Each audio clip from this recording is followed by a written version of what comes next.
Welcome to Southaven Business Beat, exploring business from the top of Mississippi. Business and community leaders talk with us to provide invaluable resources to aid the business community. And now, here's your host, Robbie Yates. How's it going? Welcome back. My name is Robbie Yates, and I'm here with TJ Green on Southaven Business Beats.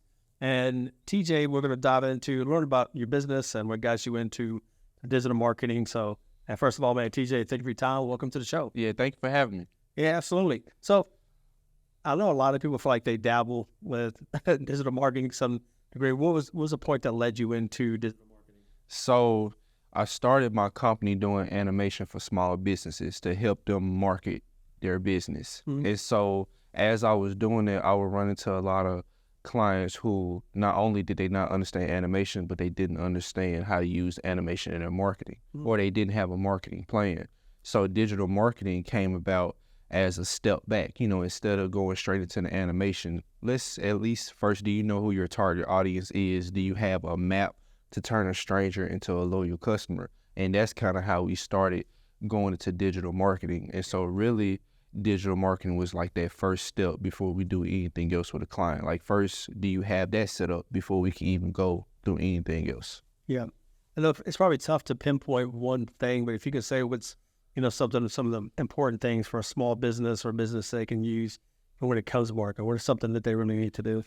So first thing, need to have a goal. Like I know it's kind of like, it seems like fundamental, or it seems like one of those basic things, but we really don't have the proper goals. And what I mean by like goals, not just like the surface goals when it comes to I want this many social media followers. Or, let's think about first, what is the very end result that you want? Whether that's revenue, whether that's this amount of customers that you want to serve, what is that end goal? And you kind of back away from there. So like, for example, if I want to do an annual revenue of $100,000. I break that down to how much I want to do a month. And then from there, that's how I decide what actions should I do. Should I focus, should I bring my LinkedIn followers up by 100 followers so I can have more people to talk to? And then from those people, I need to have so many traffic visits to my website. And then from there, I need to have so many meetings. And then I need to close that amount of meetings. Like you say, having a goal kind of helps me kind of walk down the action steps that I need to do.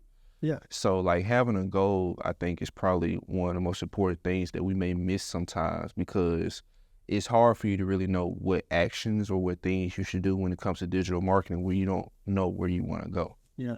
Because if not, I feel like you're just, let's say, throwing spaghetti against the wall. I mean, that's exactly what you're doing. You're shooting in the dark. Yeah. And then another thing is, we don't necessarily know who we want to talk to. We have a target audience, and what I mean by like target audience, a group of people that our service or product is perfect for. And there's several groups of people. Let's take a restaurant, for example. They have different things on the menu. You have vegetarians going in, you have people who are simple eaters, and you have people who are really picky about what to eat. Those are three different types of audiences, but they go to the same restaurant. So you need to know, what stuff do I have for these people? How do I need to market to them? How do I need to serve them? You got people with food allergies. You need to make sure that that your menu talks to them. Let them know what ingredients may put them at harm. So like, it's same thing with business. You have different people that you need to serve, and so you need to service them in their own special way. Yeah, I like that. So all the aspects you're talking about, the different channels, what's some of the common mistakes you see people make?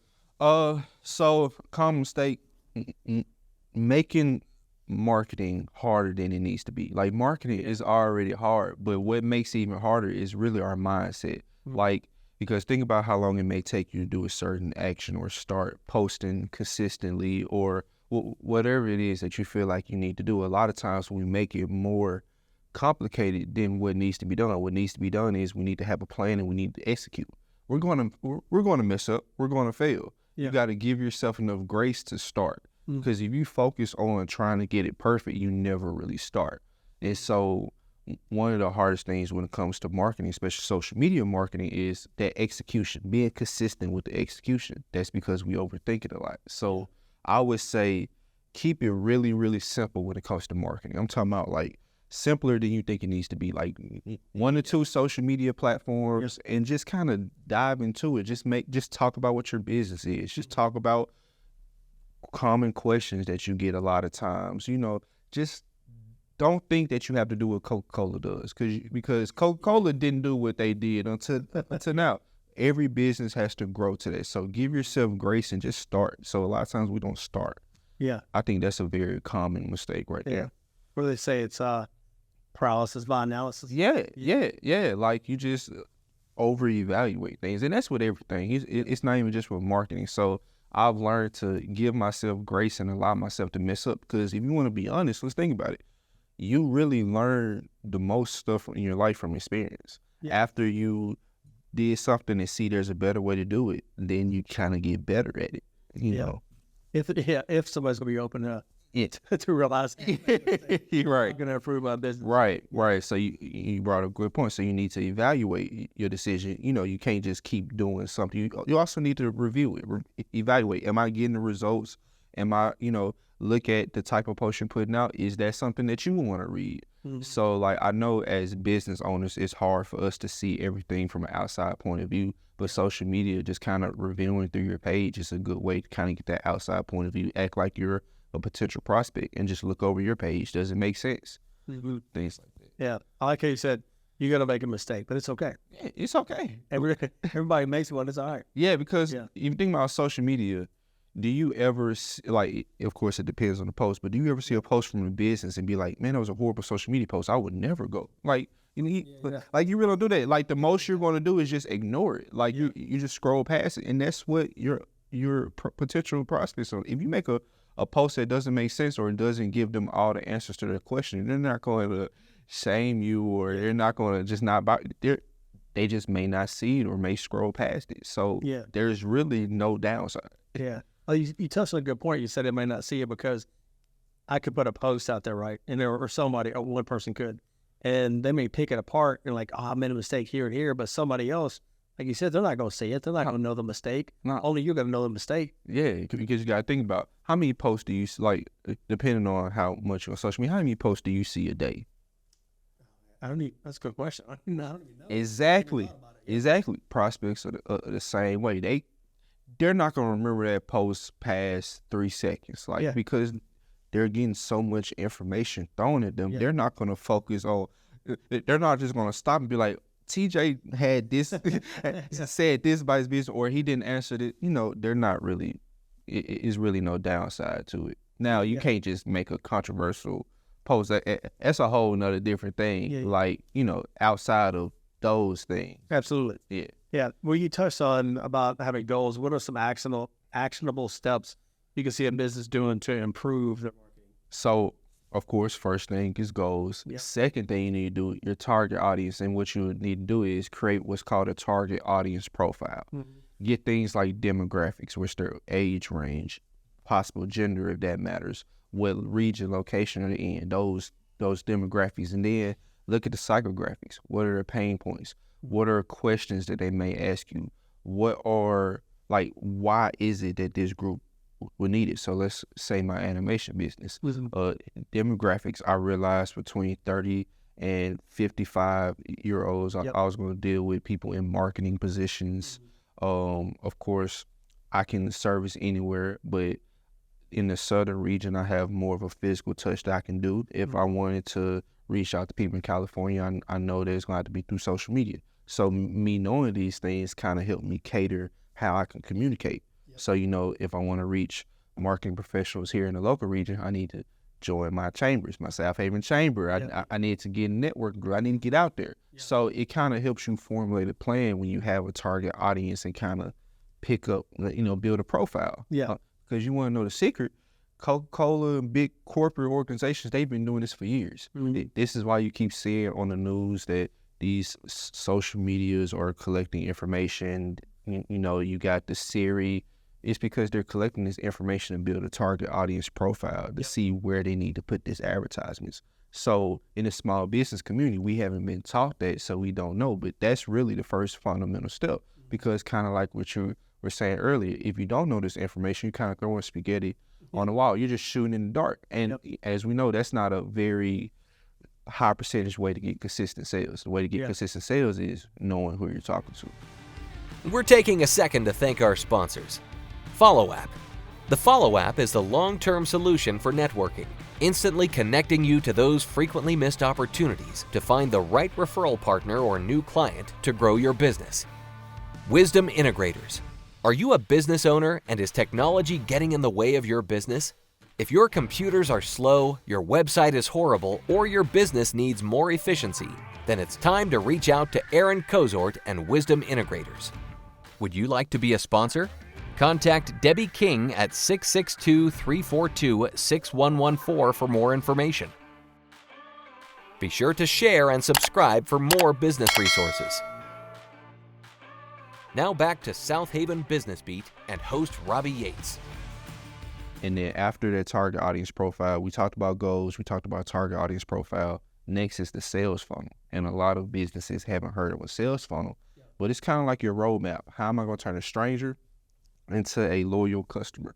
You know, so you got your awareness stage, your nurturing stage, your conversion stage, and then what are you going to do? Like, what product or service package do you have to where they can keep buying from you? Subscription, retainer, bundle, whatever it is, do you have that offering? And so a lot of businesses don't really have that map of, okay, how do I get someone to notice me? First, hear about me. And then how do I nurture that sale, build that relationship?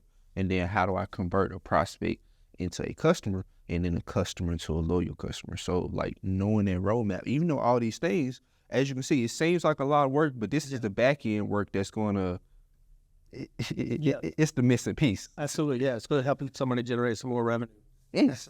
Yeah, consistently. And, you know, you can always expand on that plan. You can create more target audience profiles, create more sales funnels. Mm-hmm. So like that's going to be your foundation no matter what. You just build upon it. Yeah, absolutely. What I like too is talk about the animation aspect. So if somebody doesn't want to have their face on camera, right? Then they could use your aspect for the animation. Exactly. And they could just have that for their business. Exactly. They could do a post if they want to, but if they don't, they're worried about their hair, the looks, the weight, or whatever.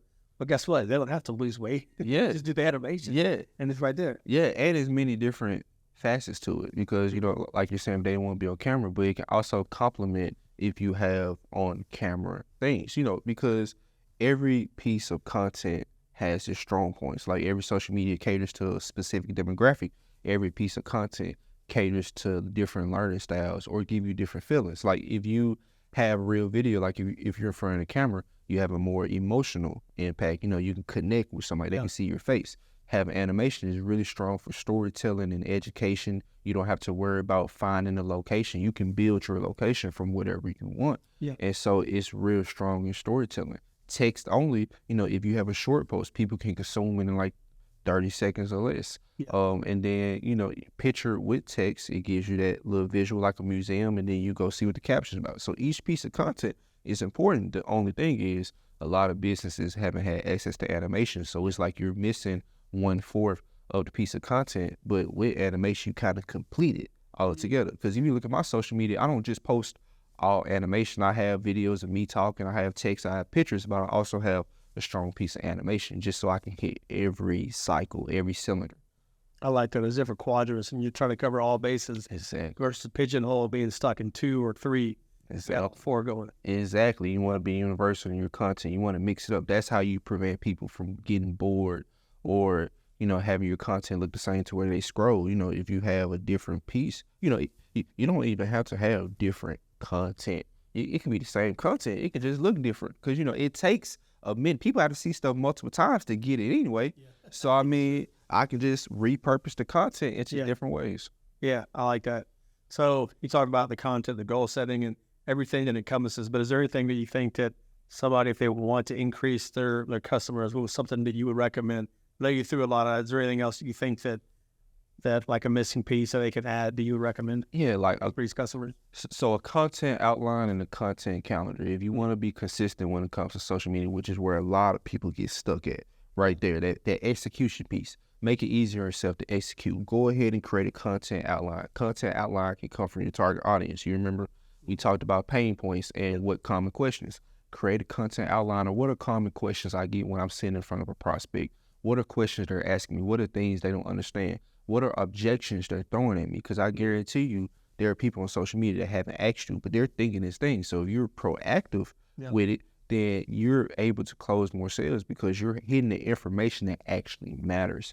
So that content outline, if you have like 30 topics that you can hit on, common questions, common objections, what are things they should be asking me, but they're not? What are basic things about my business? What are different, I'm real big on value. So for example, with digital marketing, if I wanted to add value to my target audience, I would talk about the same things I'm talking about in this interview. Target audience, sales funnel, those are things I should be putting out on social media. So that content outline is going to help you. When you're trying to think about content, you can just refer back to it, just start writing about that.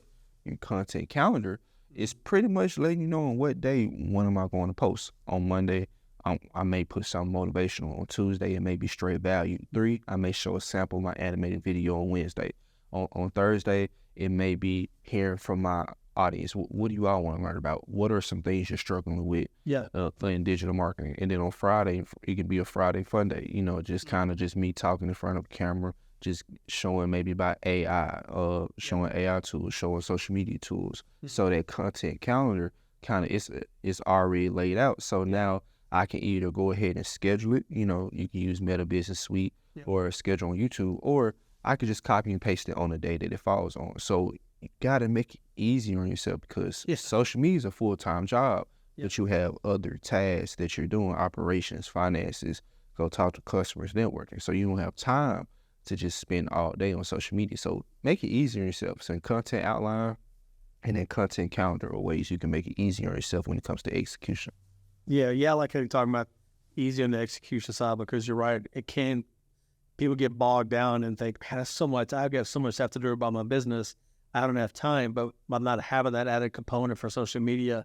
And if they reach out to somebody like you yourself and then be able to hire you on for that, their work could take their business to propel them.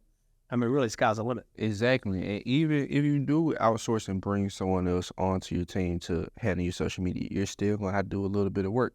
You're still going to have to know what you need to talk about, or they're going to have to charge you more because they're going to have to figure it out. So regardless, this information has to get figured out anyways. So you might as well go ahead and do it on the front end. Because like I said, the reason social media is a full-time job because you got to create the content. You got to find the content, get the topics, post the content. Like those are different responsibilities that as business owners know, it takes time. And you have to know how to operate these social media channels as well, which a lot of people aren't as digitally savvy as they would want to be. Yeah. It's really not any different, in my opinion, for somebody who, if they're wanting to grow their business, but they're getting so bogged down with the numbers, so they hire a bookkeeper. Exactly. They hire an accountant, like, okay, I'm going to let them handle the back end of the bookkeeping, the numbers. I'm going to focus on growth, sales, and then they can tie in if they have, reach out to you for the marketing side. Then it really go forward to hire some more people in place to grow the business, to sell. So, no, I like that, man. Yeah. And what's crazy is because marketing is not as concrete as other things like operation and finance. And in finance, like you said, a bookkeeper, you kind of know exactly what you're going to get. You know the results. With operations, you kind of know exactly what needs to be done, what you're going to get. With marketing, you really want more revenue and more customers, but there's so many different ways that you can go out there and get it. It's almost like a gamble. And a lot of business owners, what I'm saying? Like, let's think about ads. We know ads put you in front of the right people, but you're not 100% sure if this ad is going to work. We know billboards get you seen in front of thousands of people that drive by, but you don't know if that billboard is going to bring you money. So that's what makes people hesitant about marketing or, less hesitant on spending on marketing is because you don't know if that dollar is going to come back to more dollars. But think about it, marketing is so vital because that's the only section in the business that actually correlates to you getting customers. Although the operationals, you're fulfilling orders, marketing gets you to find those people that you need to do it. Because to me, and this is a very heated debate between marketing professionals, but in my opinion, sales is under the marketing department.